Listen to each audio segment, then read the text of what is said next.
কোন ক্লাসে পড়েন? আমি 10-এ পড়ি। কেন জানেন? কেন আন্দোলন? ওই যে শিক্ষামন্ত্রী কি বলছে শুনেন না আপনারা? এই শিক্ষার্থীরা আন্দোলন এসে কি চায়? কি চায় ওরা? কি বলছে?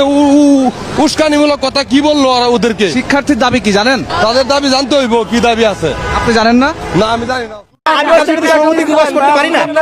আমি কি ছাত্রদের প্রতি সহানুভূতি প্রকাশ করতে পারি না? ও মা, আমি এই দেশের নাগরিক, এটাই আমার বড় পরিচয়। এই জায়গা তো শিক্ষার্থীদের আন্দোলন। তাদের প্রতি আমার সহানুভূতি প্রকাশ আছে। গায়ে হাত তুলছে, আমার ছোট ভাই ব্রাদার আছে না, এসএসসি পরীক্ষার্থী আমার ভাইরা আছে না, তাদের প্রতি টার্গেটটা মারা হচ্ছে, তাদের প্রতি সহানুভূতি প্রকাশের জন্য আসছে। জি, আমার ছোট ভাই এখানে থাকতে হবে নাকি? আশ্চর্য, আপনারা কেমন ধরনের কথা বলেন? যেখানে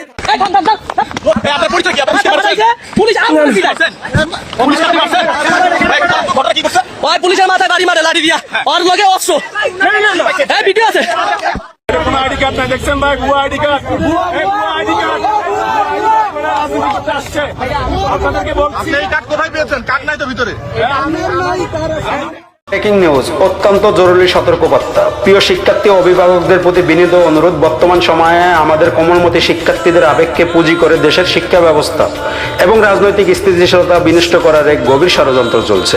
একজন সচেতন নাগরিক হিসাবে এই বিষয়ে সবার সজাগ হওয়া অত্যন্ত প্রয়োজন।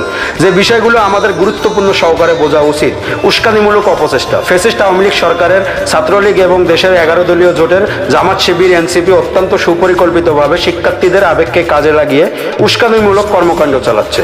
ক্ষমতাচ্যুতির পায়তারা। মাননীয় শিক্ষামন্ত্রী পদত্যাগের ভুয়া দাবি তুলে বিক্ষোভ মিছিল জোরালো করা এবং সেই সাথে মাননীয় প্রধানমন্ত্রীকে ক্ষমতাচ্যুত করার এক গভীর পায়তারা করা হচ্ছে। অভিভাবকদের সচেতনতা। কোনোভাবেই যেন অসাধু মহলের কিছু পোশাক কুকুরের চোখ আপনাদের সন্তানদের উপর না পড়ে, তার জন্য আপনাদের সচেতন হওয়া আমি মনে করি অত্যন্ত প্রয়োজন।